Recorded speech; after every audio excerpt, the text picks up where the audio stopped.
Well, hello and welcome back to another beautiful episode of the Well-Read Christian Podcast.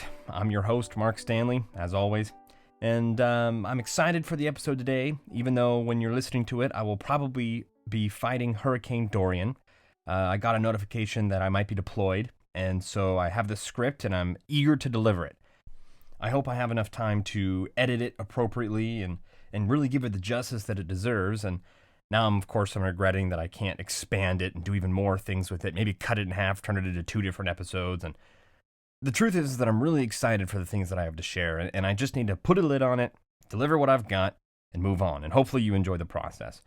But as always, before I get into it, I want to nauseatingly say once more that there are ways that you can support the podcast. If you're enjoying it and you're interested in where the podcast could go in the future, on all of the books that I could be talking about, the ideas that I could explore, the guests that I could entertain, the creators I could collaborate with. Man, the future is just so exciting. Well, I can't get anywhere as long as there are only 2 people listening to the podcast. And there aren't really. I am actually really impressed with the numbers. I'm so thrilled that so many of you are listening. But anyway, before I get off track, this show could really go somewhere, and I need the positive feedback. I need the negative feedback. I need all of the feedback I can get. So if you really want to help, here's what you can do. Go to iTunes, and since you've already subscribed, I don't need to tell you to do that, of course. Leave a 5-star review and tell me what you actually think of the podcast. Positive things, leave on iTunes. Negative things, write me a letter and then put it in the garbage can. No, just kidding. No, in all actual seriousness, even if you have negative things to say, I would absolutely love to hear them. There's a contact page on the website. It's right there in the menu bar. And seriously, hey man, your outro music is way too loud, or you really need to work on summarizing your points after you've made them because you just start talking and I forget what you're saying by the time you're done saying it. Like stuff like that. Whatever it is, I need that kind of help if I'm going to continue to improve as a communicator and allow the show to grow in an interesting and productive and beautiful way. And also remember my Facebook page and the Twitter page that I meticulously run, and nobody's there. There is no reason why you shouldn't hit the like button. And you know what? I'm even going to be so bold as to ask that you hit the share button. Because the truth is that your friends can check it out too, and maybe they'll enjoy it. And you don't have to be a Christian like the podcast. You just have to have a brain. And I'm pretty sure that all of your Facebook friends have a brain. And so, as long as I don't resemble your annoying nephew that you see every Christmas, share it on Facebook. Or tell a friend, if the conversation warrants it. I'm not asking you to be a pest about it, but if we can get the word out, this show could really go places, and I'm very excited about the prospects of that. Okay, enough of that. Today I want to talk a little more about the great conversation. And this is a concept that I mentioned in episode 5. It was titled The Beauty of Christianity, so you'll get to hear a little more there if you go back and listen to that. And in the context of a poet, I said that creators throughout time are inspired by one another, and they respond to one another's works, and it creates a flow of art and science and philosophy and writing and fiction and all of these things. And as the creators of the world bounce off of one another, the end result is culture.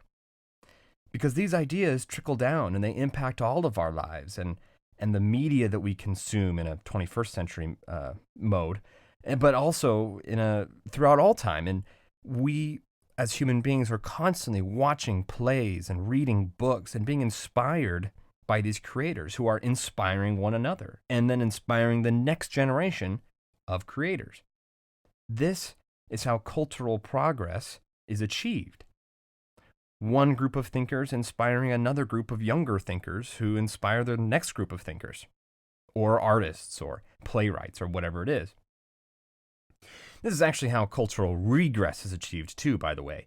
There's really, really bad art or bad content, bad thinking, and it inspires even worse content and worse art and worse thinking. And so there's a battle there. There's a balance. There's a back and forth. But you get the idea. This move forward, whether it's a positive or a negative direction, is because the great conversation continues at all times, and it's always continued. You can take a part of this conversation and enjoy it yourself. Yes, you. You don't have to get on the dance floor, but you can be a spectator, a wallflower, there to enjoy the show that is called the human race. I don't mean their awful dance moves. I mean their ideas. And let me tell you this. This is one event that you don't want to miss. The play of life. The exploration of what it means to be human. The perspectives of others. There are some amazing parts in the theater of the human race. I sincerely cannot believe the amount of people who will die without ever reading War and Peace. That is truly sad to me, and I know I go on and on about that book. But I don't know how people live their life without being excited about the fact that there's a rich history of conversations dating back since the birth of Western civilization. And all these minds throughout time have been preserved for us to enjoy and analyze and become clearer thinkers on behalf of reading their works. And we just don't. And I think that's because people just don't know better. They don't even know where to begin. And that's where I'd really like to step in. And most of the time in this great conversation, there's something that some thinkers have noticed, and I want to point it out to you today. Most of the time, it's the artists and the painters who get it right first. They're on the cutting edge.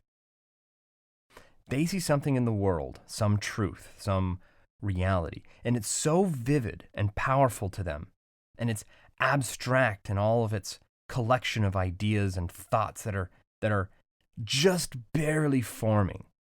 And they can't even put it into words, but maybe they could express it with a paintbrush. And then the poets and the writers see what has been painted and they go, whoa, I get it. I see that too. Maybe that's even a subconscious experience. And then they write their books and their poems. And then the philosophers take up the rear and they go, okay, I see what you all are saying. All right, I get it. And then they explain it a little more fully, a little more thoroughly. And thus culture marches on as the rest of us then look at the paintings and we read the books and we are impacted by the poems and the plays and the films and the music. And then, of course, the philosophers. And let me give you an example of this. I think this will be worthwhile. In 1907, Picasso painted a painting. And this is an absolutely brilliant painting. Probably not one that you'd want to hang on your wall, but brilliant nonetheless. Because Picasso saw what was happening to modern man at the turn of the 20th century. Modern man was becoming deconstructed, dissected, and in a sense, obliterated. Our conception of what it means to be human was dissolving before our eyes. And how can you communicate that? What are you going to say? How can you get every shade of emotion and truth and wonder into one expression? I could barely do it just describing it, what he meant to say right now. You'd have to look at it yourself. Well, if you're a painter, you communicate with color, with texture, with depth, with images, with symbols that represent ideas that are conjured up in the mind and expressed on paper. And so Picasso began to paint. And when Picasso was finished, it was called De Musée d'Avignon. I butchered that, but it was a good try. Painted in 1907. And this is a painting of the inside of a prostitution house in Barcelona. On the left-hand side of the painting, the forms are naked and unashamed and immoral creatures, women, expressed in a fairly natural form. Even if their appearance is discomforting, it's generally, normal for Picasso. But towards the center of the painting, the forms of the women begin to look broken up. They begin to look primitive, savage, frightening. And then finally, on the right-hand side of the painting, the figures have been completely disassembled into masks and symbols and broken images and body parts, distorted faces, and darker, disturbing figures. Picasso expressed the nature of modern man. Monsters, human subjects. He painted the world as he saw it. The result was a terrifying work that chilled his companions and friends to the core. And he knew what he had done. And for a moment, as one commentator put it, the world stood still. T.S. Eliot did a similar thing with poetry. T.S. Eliot was hailed as a hero of modern poetry in 1922 when he published his work, The Waste Land. To quote another commentator, for the first time, this is a quote, for the first time, he dared to make the form of his poetry fit the nature of the world as he saw it, namely, broken, unrelated, ruptured, a collection of shattered fragments of language and images and illusions, drawn seemingly haphazardly from all manner of literature and philosophy and religious writings, from the ancients to the present, end quote. And then now here come the modern philosophers, like Jean-François Lyotard. I think I butchered his name too, but it was a good try. And he articulated fully that modern man was broken, and any narrative that seeks to explain and understand all of life in a grand meta-narrative is almost certainly wrong. And he was one of the first and most influential postmodernists. I usually read his name. I don't know how to say it. Anyway, so from Picasso the painter to Eliot the poet to Lyotard the philosopher, the great conversation continues even in our modern era. And one of the things that you might not know about the great conversation is that there's a huge rivalry between poets and philosophers. Now, to be clear, when I say poets, I mean writers of fiction, primarily. I mean artists, visionaries.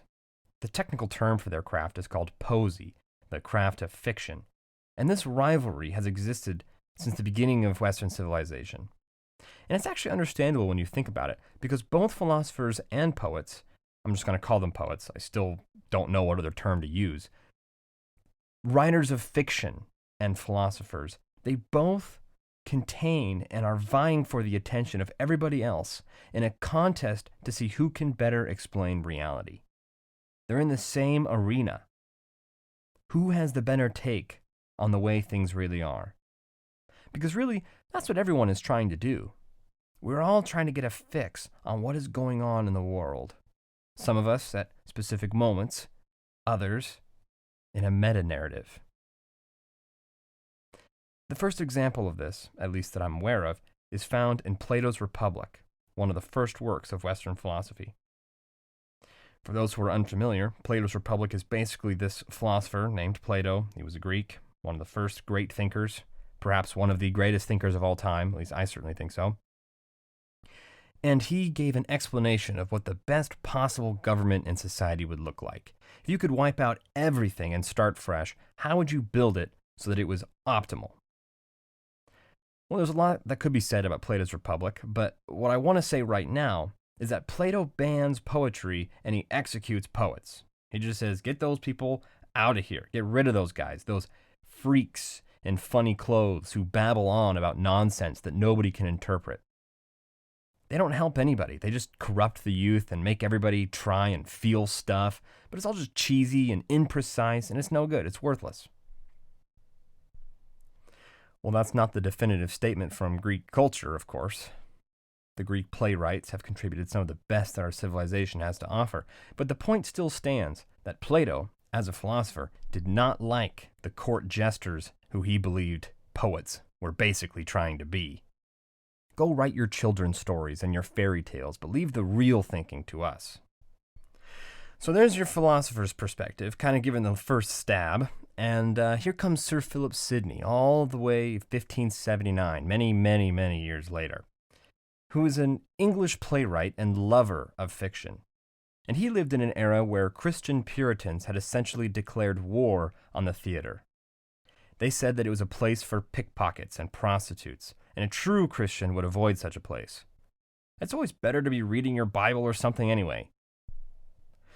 This, by the way, marks a sharp and rare difference between me and the Puritans. I love the Puritans and their legacy, and not, of course, what they are portrayed by and in through maybe the images that are conjured up by the media or some book that you read once that was about something else entirely. But I mean the actual theology and the piety and the true beauty of the mind that those Puritans really strove for. But anyway, they didn't like the theater. They didn't like fiction, and I could not disagree more. And so here comes Sir Philip Sidney, my hero, the Puritan who loves the theater. And he comes as the counterculture to write an essay titled The Defense of Poesy.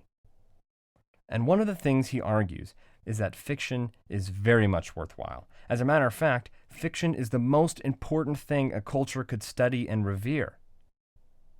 I wrote about this in my article, Why Read Classic Literature. So if you're interested in his arguments for why fiction is the most important thing you could study, and some great quotes, go read the blog. Some of my thoughts are there. It's a pretty great article, if I do say so myself. Shameless plugging aside, in the defense of poesy, Sidney argues that literature and fiction is the most important thing you could learn in school, and it's the most important branch of the humanities that you could study, and he anticipates the objection that philosophy is going to be better. It's more grown up, it's more mature. Set down these silly books and let's talk about the ideas like men. Just say what you mean and mean what you say. Enough of this poetic nonsense.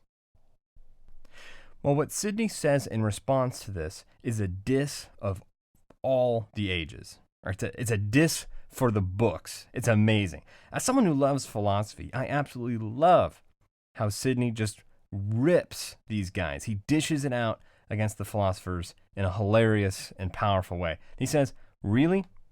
You want to learn from philosophy instead of reading these incredible works of fiction? Okay, fine. Go learn from Aristotle. Pick up his 800-page Metaphysics and tell me what you think after that. Those philosophers will bore you to tears before you can even start to pretend to learn anything that applies to real life. Check out this quote. Quote, "A principal challenger to step forth is the moral philosophers, whom, methinketh, I see coming towards me with a sullen gravity, as though they could not abide vice by daylight. Rudely clothed, for to witness outwardly their contempt of outward things. With books in their hands against glory, whereto they set their names, sophistically speaking, against subtlety, and angry with any man in whom they see the foul fault of anger. These men, casting large shadows as they go, of definitions, divisions, and distinctions, with scornful interrogative do soberly ask whether it be possible to find any path so ready to lead a man to virtue as that which teacheth what virtue is." End quote. So he talks a little bit like Captain Barbossa in Pirates of the Caribbean, so you'll have to forgive the old English. But in case you missed it, he is absolutely making fun of these guys. He goes, "Oh, I see, the moral philosopher. That's what you want to teach you? With their bent over backs and their beards that touch their knees and their books that they never close with dark covers. They walk around sullenly with frowny faces and look down their noses at you because they have the contempt for all of life in the outside world. They're just in their ivory tower that doesn't even exist, and so it's trapped in their brain, and all the rest of the world is rubbish. They'll lecture you all day long about what virtue is and about what vice is and how you must master your passions and blah, blah, blah, blah, blah. And they can't even decide what these terms mean. How are you going to learn anything from them? How are they going to teach you anything? It's just tables and charts and definitions and talking in circles. But if you let me tell you a story about a man who was so angry he killed every Trojan he saw for miles, until his seething rage blinded him so badly that a cowardly weasel of a man shot an arrow and it missed and hit his heel, and he accidentally found his weak spot, and he killed him. well, I'd wager you would learn a thing or two about the virtues of courage and strength and heroicism, as opposed to the vices of rage and pettiness and cowardice. But it's not just Plato and Sidney, with the rivalry, I mean. I can't help but mention Tolstoy and the historians, too. You have this incredible visionary of an author, Tolstoy, against the philosophical historians who are just trying to tell you what the facts are. I mean, heck, the entire book of War and Peace was Tolstoy going back and saying, yeah, the historians are absolutely wrong about this. They blame Napoleon for war, and they assign his cunning and brilliance to his tactical strategies, but Napoleon did not carry thousands of ammunitions on his back. He didn't shoot hardly any Russians at all, if any. No, it was regular Frenchmen who did that, by the thousands. Let me tell you how it really happened. It had very little to do with Napoleon. I'll just go ahead and say that right off the bat. He takes on every historian of the era and calls them out for what he saw to be just not good characterizations about what reality was really like. And the only way he could capture that truth and communicate it so that you, reading the book all these years later, because I told you to, can know what the War of 1812 was really like. Not reading a set of facts, but you could be there. You could live it. And he did that with a novel. And historians today are still bickering about the facts and portrayals in War and Peace. And philosophers are still grappling with Tolstoy's view of free will and the inevitability of history based on prior causes and events.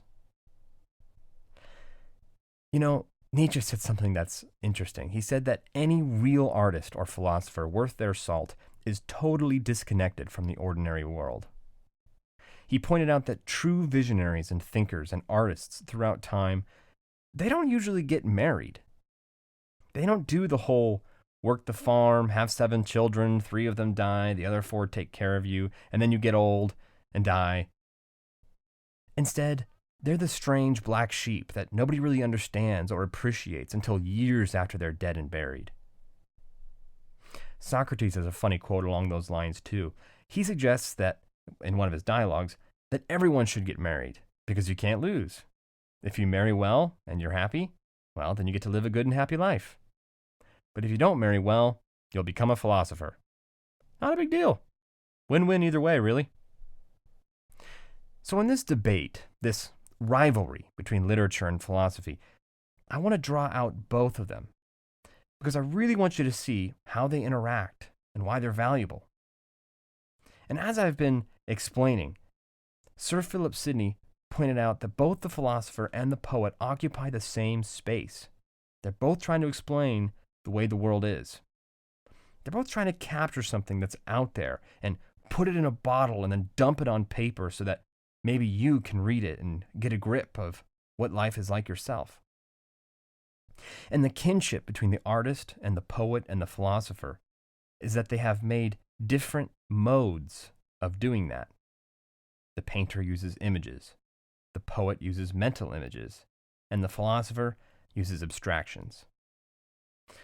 But unless you are radically analytical or you think of yourself as an amateur painter that is actually good, or a poet or a philosopher, or unless you're one of these things yourself, generally, I think most of us are the kind that can step back and not just see from one perspective, but can see from all the perspectives dimly. And if you're trained and if you've thought about it and if you try, if you give it a little practice, you get to enjoy the perspective of all of these branches of the humanities. And I'd like to offer a way for you to appreciate all of these things. That's the goal of the podcast. And I'll have to leave art and music where they are because, as you know, you're listening to the well-read Christian, not the art-appreciating Christian or the music-appreciating Christian. And even though I love art and music, and I hope that you yourself can be enriched by the various intro music that I will offer, which goes in tandem with the book that we're discussing, various classical pieces, I mean, as well as the notable piece of artwork that I will feature for various books that we'll talk about. It's really only standalone episodes that I'll leave you with the classic intro music and the well-read Christian logo. And my brother, actually, who wrote the intro music, by the way, he's very passionate about music. Both my brothers are, actually, now that I'm saying this. That's funny. Both my brothers are extremely into music. But anyway, my younger brother is writing a piece on classical music. And I hope that you read it when I publish it on the Well-Read Christian podcast, or excuse me, on the Well-Read Christian website, because it's going to be very good. Or perhaps it already exists, actually, by the time you hear this. I'm not sure how that'll work out. Anyway, for the sake of analysis, you're listening to the Well-Read Christian, so I'm going to stick to literature and philosophy. Let's start with literature. Literature is a more pure form than philosophy. Literature captures the world better in a raw sort of way. Do you want to know what life is like? Do you really want to know what it's like to be a human being, or at least a different human being than yourself? If I could send one thing to extraterrestrials who wanted to know about human beings, I'm serious. If there was one object that I could send to a group of aliens who was trying to study humankind, they wanted to understand what is it like to be a human, I would send them a copy of War and Peace. It has everything. It captures the full experience of what it is like to be human. Whether you're rich, whether you're poor, whether you're fulfilled or depressed, whether you're in the chaos and horrors of battle or a peaceful life at home, whether you're happily married or bitterly married, all of your relationships, all of your complex emotions are going to be captured in that work. Tolstoy has got it. He captured it. And that's why we're still reading and talking about his work all these years later. However, as you've noticed, if you listen to my series on War and Peace, it became very, very difficult for me to extract from that work of art a cognizant, cogent analysis and summary written in the language of nonfiction in order to explain it to you and why it's good. It's almost like I ruined it by trying to explain it. As a matter of fact, with the feedback that I got, the best parts of that series was when I kind of got lost in the narrative and I kind of forgot about the analysis and I just told you what happened and told you how Tolstoy portrayed it. And suddenly, it became riveting. Not my podcast, I mean the book. The book became riveting. Hopefully the podcast was interesting too. The story. So there you have the value of literature, the ability to capture a perspective on what life is like, being lived naturally and fully. And by the way, it doesn't have to be a perspective that you agree with. It can be a perspective that you think is ugly or just downright wrong. But the perspective is still valuable. Because then you can see for yourself what it's like to be that person. You can see what that person sees. That's the other point I make in the article, Why Read Classic Literature? And I'm going to have that as a link in the description, by the way. You should definitely go check that out if you haven't already. I think it's pretty good. I've got better quotes, memorable phrases that you won't want to miss. So go check it out, not to just be shamelessly self-promoting. But you might enjoy it, I'm serious. If you're listening to this, if you've gotten this far in the podcast, you'll enjoy that piece. So go for it. Okay. What about philosophy? It sounds like you should just read literature, right? I mean, it's good. It's got a raw focus on how the world really is. But is it the whole picture? Well, here's the thing. Philosophy does an incredible job at eliminating ambiguities and creating sound arguments. Pictures are powerful, and that's what literature will give you. But literature gives you powerful screenshots of life. And if they say that a painting is worth 1,000 words or a picture is worth 1,000 words, then that must mean 1,000 words is pretty good. I know that's not the point of the saying, but, it'll work. But what happens when 1,000 words still doesn't totally make it clear what you mean? Well, then, just shut up and say what you mean, according to the philosopher. And who is going to do that? The philosopher. That's the guy who says, all right, tulip pants, those are some fancy words, but that doesn't mean anything to me. What the heck are you actually talking about? Can you please come down from the clouds and your fancy poetry and let's talk about the actual ideas. Maybe even, I don't know, have a debate. And that's very important because literary figures can have a tough time debating. Their ideas will be juxtaposed, but they can't really refute one another's arguments, at least not without a conversation that goes beyond the literature itself. They're really good at making the first non-verbal argument, but they can't really counter objections. You need a philosopher to come along and say, okay, I get what you're saying. I got it. Here's what he's saying, everybody. Premise 1, rage leads to death. Premise 2, death is bad. Premise 3, don't be filled with uncontrollable rage. You got that? Good. That makes sense. Took me like 4 sentences. Now you don't have to read the Iliad. I got it. But you see, I think literature can work as a very powerful hypothetical world where philosophies can play themselves out.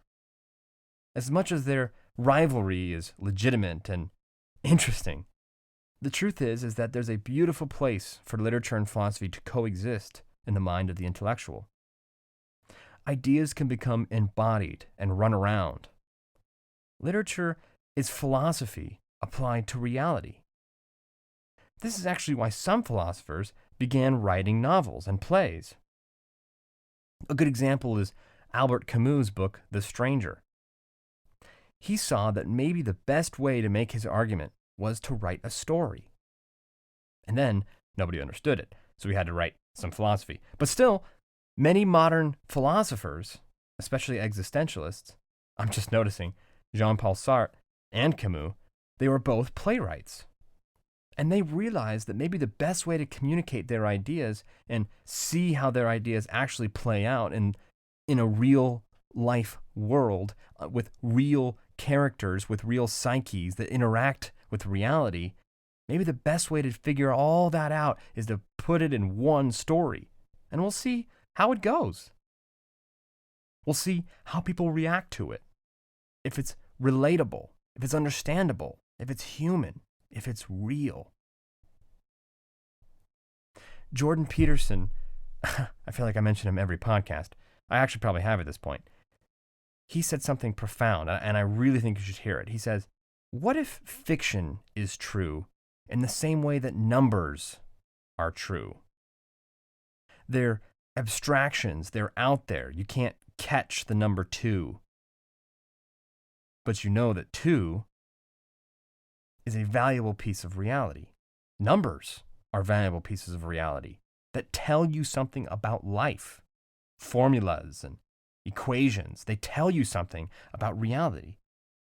And fiction is the same way.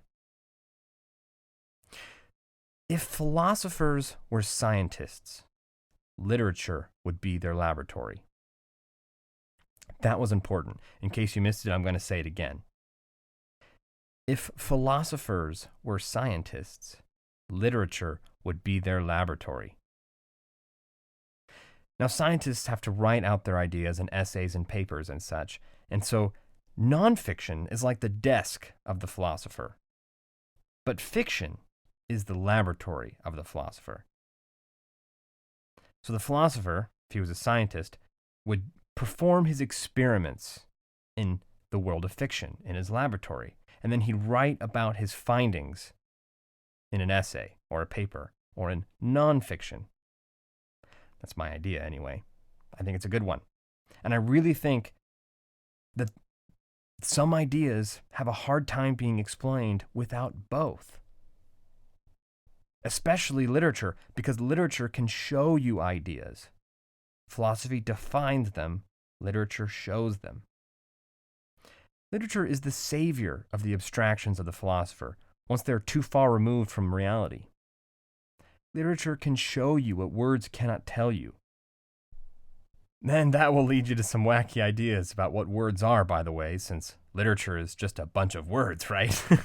But there's a difference. There's a difference between the imagination of fiction, which fuels storytelling and narrative.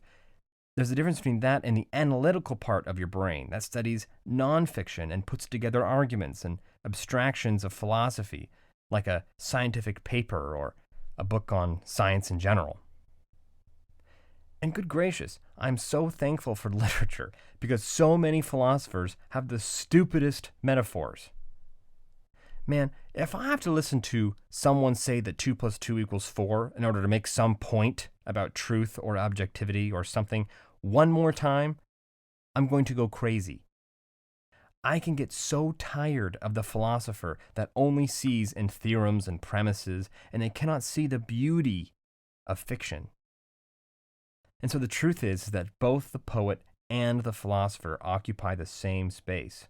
And even though there's a little bit of a gentle rivalry, or at sometimes not so gentle of a rivalry, normal people like you and me can enjoy the interaction between all of the arts. All right, I'm ready to move on. There's a really powerful point that I want to make in this episode, and it has to do with Jesus.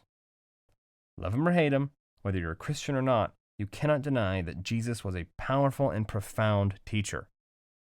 Even if he doesn't impact you all that much, he impacted thousands of people so powerfully that they went on to impact millions and billions of people after them. So I'd like to say he did something right when it comes to inspiring people and communicating the way he saw the world. So whether you agree or not, I think we can learn from Jesus' mode of communication and the way that he communicated to people and the way that he impacted people. I had a professor in college who made this point powerfully, so I'm just going to straight up rip him off, basically. Thank you, Dr. Grant Horner, for this. This is for you. I remember he asked his class this question, and it was so good. He said, how many of you can remember the book of Romans? Point by point, letter from Paul, chapter by chapter, and how many of you could reconstruct it from memory? And he paused. Nobody. Okay, how many can just tell me some ideas in Romans, some notable quotes from the book of Romans? And some people suggested things, and they had things to say. But then he said, well, how many of you could tell me every important part of the story of the prodigal son? And basically, everyone raised their hands. He said, you see, you remember. And it's powerful, and you've thought about it. He also pointed out that he could probably begin any parable that Jesus gave, and most of those students could finish it. And it's not just because they're Bible students or they go to a Bible college. It's because those stories are memorable. He pointed out that you can create this massive dialogue of arguments and objections and counter-objections until you're blue in the face.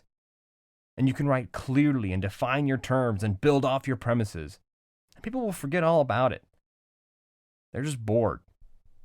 But if you look at Jesus and you hear him say, there was a man who was beat up and robbed and left for dead on the road. And a Pharisee passed by him and did not stop. And a Levite passed by him and did not stop. But a Samaritan, a ceremonially unclean, racially inferior, filthy Samaritan, scooped him up and took him to an inn and paid for his medical treatment. Who do you think showed that man true love?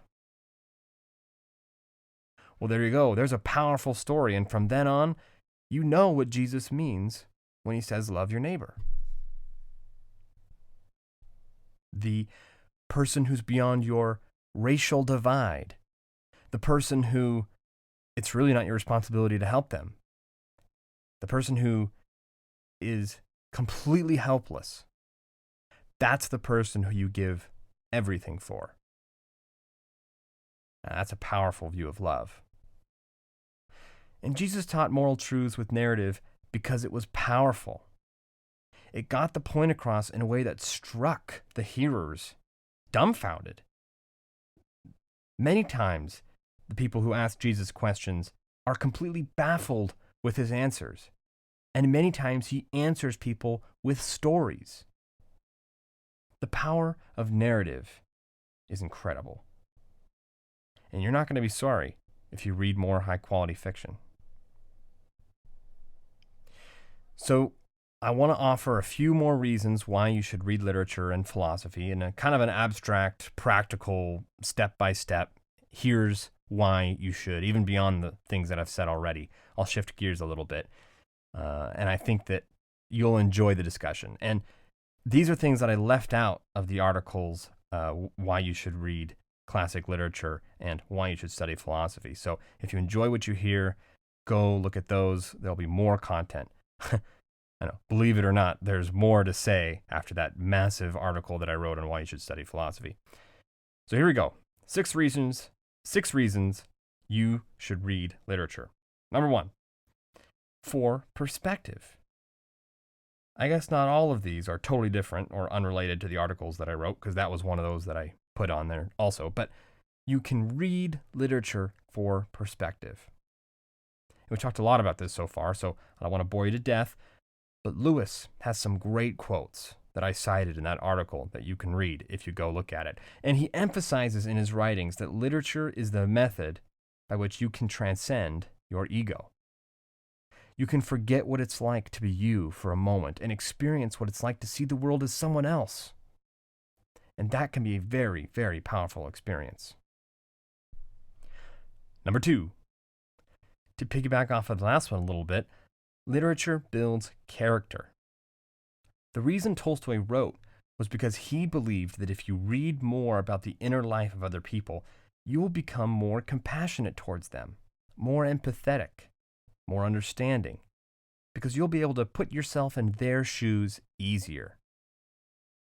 I mentioned this in episode 3, as Tolstoy brought an entire character arc, and the pivotal moment of that character, he used it in order to emphasize the fact that even though this character committed a moral wrong and is being shamed and shunned by everybody around them, you cannot help but feel sorry for her and love her and feel compassion for her and want to forgive her because you understand what she went through, even if she made the wrong choice at the end of that. And Sir Philip Sidney argues something similar. He says, literature paints virtue as something truly beautiful, something you want to emulate and admire. You want to be like the good guy when you watch a good movie or you read good fiction. You see that perspective and you learn the values that you should pursue. I mean, come on, who doesn't want to be Jason Bourne? That's great. That'd be awesome. He's the good guy. You admire that. Kind of a dumb example, but, it's the first one that came to mind. Number 3, literature builds discernment.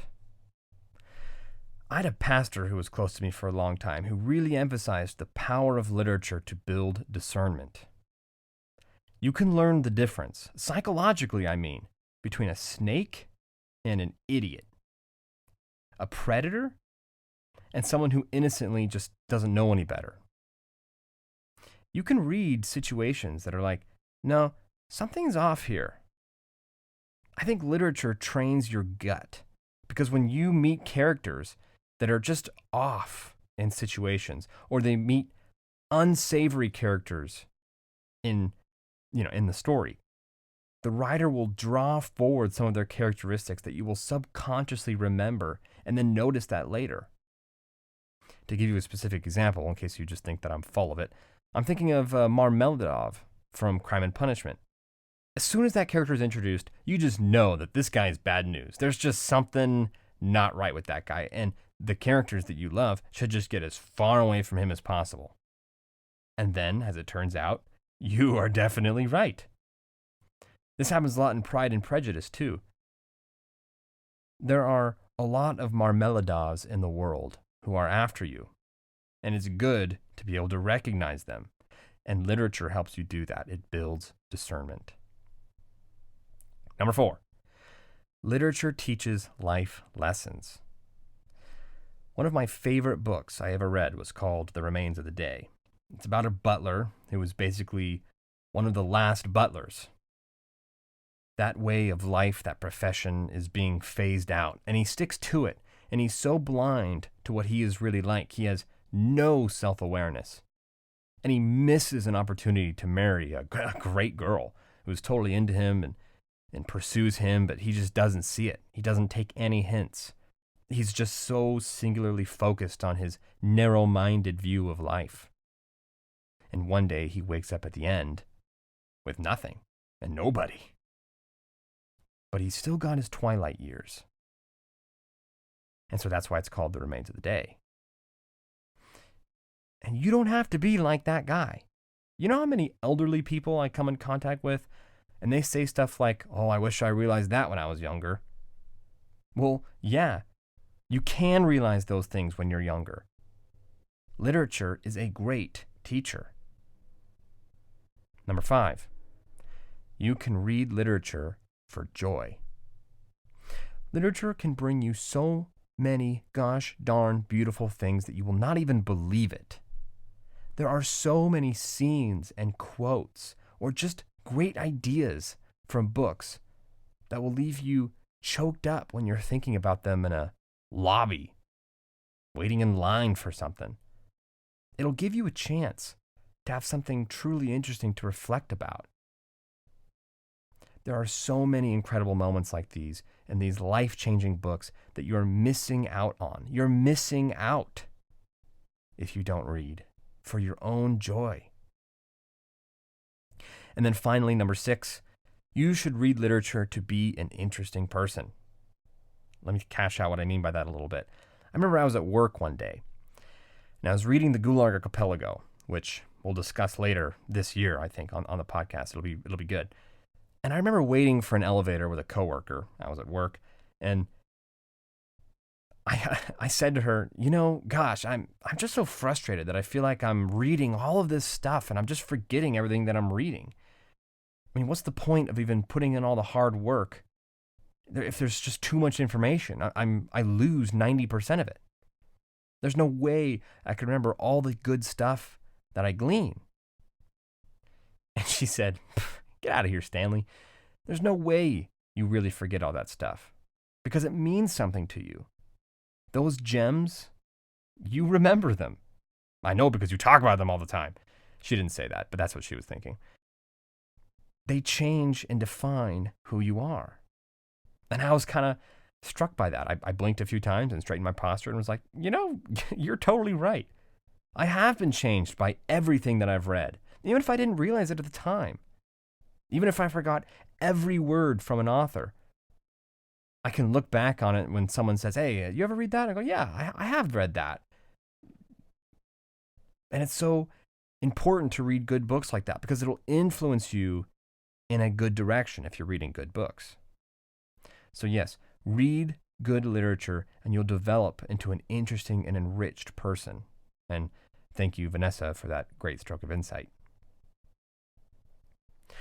All right, now a few reasons why you should study philosophy. And believe it or not, these are parts that I left out of that massive article, which I encourage you to at least give it a glance. I hope it's good. Number 1, reasons why you should study philosophy. Perspective. You might think this is cheating because I actually did talk about this. And the entire episode is kind of talking about how philosophy and literature occupy the same space and they both give you perspective. But there is some overlap. Studying philosophy will give you perspective. I'm amazed when people can't even conceive of how a person could disagree with them on any given topic. You need to be able to look at any topic at all, and genuinely say, yeah, I understand why someone might disagree with me, and this is where they would be coming from, and these are the arguments that they would use. And they're decent arguments. They fail here, here, and here, but they're decent arguments. And I can understand where someone's coming from if they believe it. I can't even imagine just fumbling through life, only thinking there's one way to do it. There's only one perspective that's reasonable, and everybody else is just an idiot. That's just an awful way to live, not to mention a mindless one. Number 2, studying philosophy will give you company. This might sound kind of dumb, and maybe this is really more just for me, but hear me out on this. Studying philosophy will give you company. You can have different opinions and perspectives with you at all times when you analyze various things from various angles as you just go about your daily life. I can't tell you how many times I've been strolling into Home Depot and I'll read an ad or something, and it'll get me thinking about something that someone said earlier and some advice that some friend gave me, and I'm like, I wonder if that was good advice. He did say it a year ago, and I didn't end up following it, but what would have happened if I did do that? or this person or that person. What would Nietzsche say about that advice? What would Immanuel Kant say about this idea that I have, or this action that I plan on pursuing, the way that I'm spending my youth, whatever? And I'll just be grinning and having this inner conversation, strolling down the aisle, picking up random stuff that I probably don't need. And that internal dialogue is always going on. And I'm content with myself, smiling away, grinning like an idiot. Maybe that's just me, but I'm telling you, if you understand the mind of another person, you understand it very well, you can really strengthen your own thinking capacities. If you don't believe me, just ask anyone who's married. This leads me to number 3. Number 3, studying philosophy will improve your mind. It's really something to tackle a serious philosophical work and digest it and understand it. I had to read Nietzsche's Genealogy of Morals 3 times before I could pass a test on it with above 95% accuracy of its contents. And I'm confident that I could do that now. And I'm thankful that I put in that time to read it 3 times, because I understand so much more about our modern society because of his influence that he had on it, because of that work. And now I can share that all with you. Number 4, studying philosophy will give you courage. Courage to respond to others who you disagree with. Courage to share your own ideas. Because when someone starts to say something and like they're the ones who came up with it and it's the most brilliant thing that anyone ever conceived of, and why doesn't everyone just share that obvious view? You can be like, yeah, I thought about that. I thought about it a lot, actually. And this person said it, and this person, that person basically refuted it. Although I'd like to take a nuance on their refutation, because really this and this and this. And you don't even have to say any of that. But in your own head, you're like, okay, dude, go ahead and sit down now. You're good. You know what? Never mind. Okay. All right. Fine. Say your piece. Say your piece. Like, you don't have to get so worked up in every conversation that you get in that turns into an intellectual conversation. Instead, you can just relax. Maybe even get to have a fun conversation, or just a small conversation. Just be like, okay, well, that's your perspective. Okay. Well, what about this? Have you ever thought about that? Oh, okay. Oh, well, hey, maybe I haven't thought about that. It allows you to take a breath. And you're not so worked up over what if they say something that I've never heard of before. Well, guess what? You're going to hear things you've never heard of before. But you've heard a lot of things you've never heard of before. And if you study philosophy, you're used to being overwhelmed by new ideas, to where it's not even really a thing anymore. It's just like, oh, a new idea. All right, well, give me a second. Explain it to me. I want to be a student. I want to learn. And once you understand it, you'll be like, all right, well, thanks, man. I'm going to go home and I'm going to think about that. You know, you really gave me something to think about. And then you process it, and now you're smarter for it. And if you want even more and arguably better reasons to study literature and philosophy, along with powerful quotes from good thinkers and concise summaries of things that I've said, go to the website, check out the blog. The links will be in the description. Thank you so much for joining me for, in my opinion anyway, this interesting conversation on the great conversation that has endured through the history of Western civilization, and is one of those things about life that is just incredible. Thank you so much for listening, and I hope that you'll go out and continue to read and be enriched when you do. Until next time.